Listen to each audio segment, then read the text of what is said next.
ঘরের সৌন্দর্যের জন্য অনেকেই আমরা চীনামাটির তৈরি জিনিস আমরা ব্যবহার করি, যেমন চীনামাটির বাটি, চীনামাটির প্লেট, চীনামাটির গ্লাস, বিভিন্ন ধরনের জিনিস। তো এই চীনামাটির জিনিসগুলো আসলে কিভাবে তৈরি করে সেটা কি আপনি জানেন? এটা কি মাটি দিয়েই তৈরি করে কিনা সেটা কি আপনি জানেন?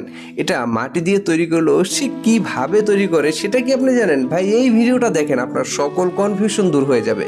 কারণ এইখানে ঠিক আমি যেটা বলেছি সেটাই তৈরি করতে যাচ্ছি, মানে চীনামাটির বাটি তৈরি করতে যাচ্ছে।